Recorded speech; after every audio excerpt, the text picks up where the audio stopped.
Oi, gente! Hoje vamos falar um pouquinho sobre a doença pulmonar obstrutiva crônica, mais conhecida como DPOC. E o meu grupo é composto por Luana Samara, Roberta Ferro, Vitória Israeli e por mim, que é Monique Drielli. A doença pulmonar obstrutiva crônica, DPOC, ela é definida como uma condição respiratória progressiva que afeta os pulmões e, com isso, ocorre uma obstrução ou limitação do fluxo aéreo de forma crônica. É importante dizer que essa obstrução ou limitação ela pode vir acompanhada de uma hiperresponsividade das vias aéreas. Tudo isso devido à presença de bronquite crônica ou enfisema. Podemos classificar como bronquite crônica ou enfisema pulmonar. A bronquite crônica, ela é uma inflamação e irritação dos brônquios, há uma produção excessiva de muco e uma tosse persistente. Já a enfisema pulmonar seria uma destruição gradual dos alvéolos pulmonares, além de ocorrer uma perda da elasticidade pulmonar. Em relação à etiologia na DPOCI, ela é causada por uma junção entre fatores ambientais e fatores genéticos, porém, uma das causas principais é o tabagismo, que está entre 40 a 70% das causas de DPOC. Isso porque os componentes químicos que, que são ingeridos, né, eles exercem efeitos de reação inflamatória, onde causam uma disfunção ciliar e lesões oxidativas. Além disso, existem outros fatores externos que estão ligados a possíveis causas do DPOC, como poeira ocupacional, irritantes químicos, pessoas que inalam por muito tempo altas doses de pesticidas, infecções respiratórias graves que ocorreram na infância. Além disso, a gente fala também sobre condições socioeconômicas. Isso porque existem pessoas que ainda utilizam aquele tipo de fogão a lenha e essa fumaça ela pode ser prejudicial e causar um DPOC. Além disso, há também os fatores individuais, como deficiência de alfa-1, antitripsina, desnutrição, a prematuridade e também hiperresponsividade brônquica. Então, tudo isso pode ser fatores de risco para causas de DPOC. Falando um pouco da epidemiologia, a doença pulmonar obstrutiva crônica, o DPOC, é uma das principais causas de morbidade e mortalidade em todo o mundo. O DPOC ele vai ser uma doença comum, afetando cerca de 10% da população adulta mundial, e estima-se que mais de 300 milhões de pessoas têm um DPOC em todo o mundo. A DPOC vai afetar homens e mulheres, mas a prevalência mesmo tende a ser maior em homens. Devido ao aumento do tabagismo entre as mulheres, esse número, essa taxa de DPOC entre elas tem aumentado. E quanto à idade, a doença ela é mais comum em pessoas acima dos 40 anos e, embora assim, possa ocorrer também em idades mais jovens, né? Especialmente em casos onde há muita exposição significativa a fatores de risco, né? Como pessoas que trabalham em fábricas e que inalam algumas substâncias que são tóxicas às vias aéreas. Falando um pouco sobre a fisiopatologia do DPOC, é uma fisiopatologia caracterizada por ser complexa, que envolve vários processos nos pulmões. A inflamação crônica das vias aéreas é uma das características centrais assim, do DPOC. Isso acontece com a exposição prolongada à fumaça, por exemplo, do tabaco, ou outras substâncias irritantes, que vai acarretar em uma resposta inflamatória persistente nas vias aéreas. E isso leva a um recrutamento de células inflamatórias, como, por exemplo, os neutrófilos, os macrófagos e os linfócitos. Essas células, elas vão liberar mediadores inflamatórios, como citocinas, enzimas proteolíticas, que vão causar danos nas células das vias aéreas, levando à obstrução do fluxo de ar. Toda essa resposta inflamatória é uma reação do organismo para a proteção do organismo, né? Para a proteção desse sistema. Então, a obstrução do fluxo de ar é um resultado da inflamação crônica que causa alterações nas vias aéreas e nos tecidos pulmonares. As vias aéreas elas vão se tornar nesse processo como resultado mais estreito devido ao aumento da produção de muco, né, em resposta a essa inflamação crônica e à destruição das células ali da parede da via aérea. Pode ocorrer também um espessamento das paredes das vias aéreas, a contração do músculo ao redor delas, e além disso, a destruição gradual dos alvéolos pulmonares, que é conhecido como enfisema pulmonar. Isso ocorre como resultado da ação das enzimas proteolíticas liberadas durante a inflamação. Isso vai levar a uma perda da elasticidade pulmonar e a redução da área de superfície disponível para troca gasosa.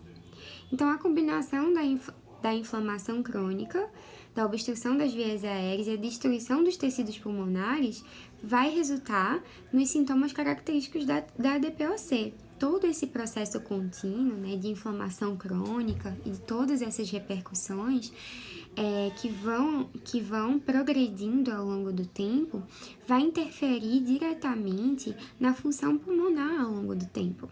E isso vai resultar em uma redução da qualidade de vida dos pacientes e um aumento de risco nas complicações, né, respiratórias e de infecções pulmonares. Agora eu vou falar um pouquinho para vocês sobre a avaliação que é feita no paciente que tem o diagnóstico de DPOC. Esse diagnóstico ele é realizado com várias pecinhas que se encaixam. Uma delas são os exames complementares. Esses exames, um dos principais é a espirometria. Ela tem a função do fechamento, né? É uma pecinha do conjunto que dá o diagnóstico. Esse exame, ele também tem a função de avaliar o tratamento. Durante o tratamento, o paciente ele realiza esse exame para saber como é que está a evolução, como é que está a função pulmonar do paciente durante o tratamento. A gente também quis trazer em relação à fisioterapia, a avaliação fisioterapêutica. Geralmente o paciente chega já com o diagnóstico de DPOC, mas é muito importante a gente realizar a avaliação para saber a capacidade pulmonar do paciente, o grau de obstrução e a capacidade funcional do paciente, com testes, por exemplo, teste de caminhada, de subir e descer degrau, entre outros. O diagnóstico é dado com o resultado da espirometria, mais o conjunto de sintomas e de manifestações que o paciente apresenta. Também, outro ponto muito importante é o histórico do paciente, que ele apresenta, que ele vai relatar na sua avaliação. Sobre a espirometria, geralmente quem tem o diagnóstico de doença obstrutiva, ela vai ter uma diferença, uma redução na relação do volume expiratório forçado no primeiro e segundo, que é realizado pela espirometria, e a capacidade vital forçada. Com essa relação reduzida, mais uma grande capacidade pulmonar total. Ele aprisiona ar. Então, geralmente, quem tem uma doença obstrutiva, a espirometria vai dar esse resultado, essa diferença entre o volume expiratório forçado e a capacidade vital forçada e uma capacidade pulmonar total grande.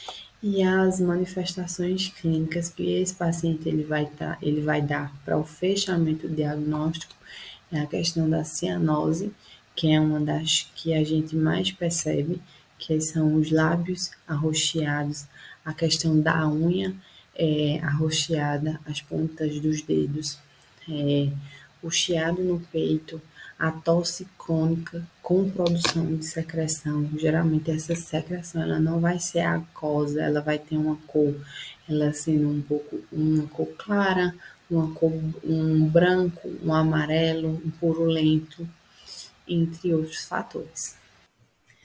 Falando agora sobre o tratamento da doença pulmonar obstrutiva crônica, né, conhecido como DPOC, a gente começa falando sobre o tratamento medicamentoso, que não é prescrito pelo fisioterapeuta, mas que pode ser utilizado associado a terapias que a fisioterapia respiratória utiliza, como, por exemplo, a inaloterapia, que a gente pode utilizar, e é até mais efetivo que se utilize como medicamento.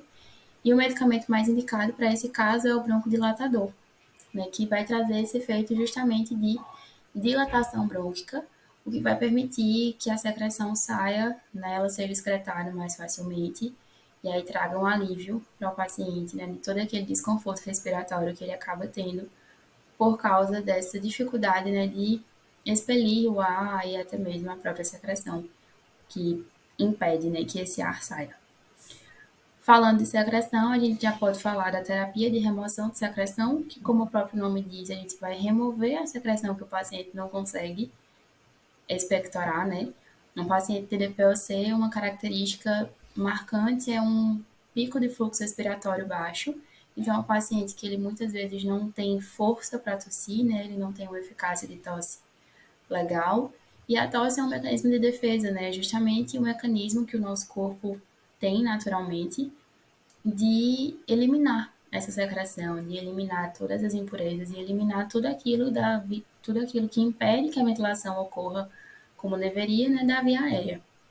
Então, a terapia de remoção de secreção a gente pode fazer utilizando shaker, flutter, a capela, que são instrumentos da fisioterapia respiratória que tem uma bolinha dentro e a gente consegue, quando o paciente sopra, aquela bolinha propaga ondas mecânicas que quebram esse muco e facilitam a expectoração dele. Então, isso traz um alívio quase que imediato para o paciente. Ele consegue respirar melhor, consequentemente ventila melhor, ele tem uma oxigenação melhor, e isso é com certeza uma das melhores os melhores indicativos, né, das melhores indicações de tratamento para a DPOC é a terapia de remoção de secreção. Por ser um paciente hipersecretivo, é necessário que seja feita e é imprescindível para o paciente. Outra coisa que a gente pode e deve fazer, se necessário, é a utilização da oxigenoterapia. Por ser um paciente que tem uma obstrução, então ele não consegue expirar corretamente. Logo, se ele não coloca o ar para fora, o ar também não consegue entrar. Então, ele pode ter uma diminuição, sim, da saturação, né, que indica que ele tem uma diminuição da oxigenação necessária para todas as funções do corpo. Então, em alguns casos mais graves, se o paciente apresenta uma dessaturação, né, abaixo de 90, a gente já começa a prestar atenção e ficar em alerta que talvez ele precise de O2 associado pelo menos em alguns momentos, durante o exercício, a gente percebe uma desaturação que não volta, né, que se mantém ali baixo e tende a baixar mais. Então, é interessante que a gente utilize também o O2 quando necessário. Outra coisa que devemos fazer também são as técnicas desinsuflativas, que vão justamente ajudar a esse paciente a eliminar, né, o ar, a eliminar, que também vai, consequentemente, ajudar a eliminar a secreção. Então, a gente utiliza um treinamento muscular, né, expiratório, inspiratório também, para que ele consiga reter mais ar e aí, por força elástica, né, por característica elástica ali dos pulmões, ele conseguir expelir, mas principalmente fortalecimento de músculos expiratórios, já que é a dificuldade maior que o paciente tem que é esse pico de fluxo respiratório muito baixo. Então, a gente utiliza EPAP, utiliza de aparelhos e é associado também a exercício, associado à respiração, para que a gente consiga fortalecer bem esses músculos e o paciente consiga melhorar esse pico de fluxo respiratório tão importante nesses casos. Por fim, exercício aeróbico e de fortalecimento muscular periférico, porque a gente entende que a musculatura periférica tem uma grande importância na respiração, já que entendemos que respirar é um ato motor. Então, a gente precisa que a nossa musculatura periférica esteja funcionando bem também, com questões de metaborreflexo, por exemplo, para que a nossa respiração também aconteça da melhor forma. Então, nada melhor para isso que o exercício aeróbico, até porque é ele que remete à funcionalidade do paciente, né? Que é o que a gente busca o tempo inteiro, pensando na queixa principal, na atividade de participação, que o nosso paciente precisa estar inserido na sociedade da melhor forma possível.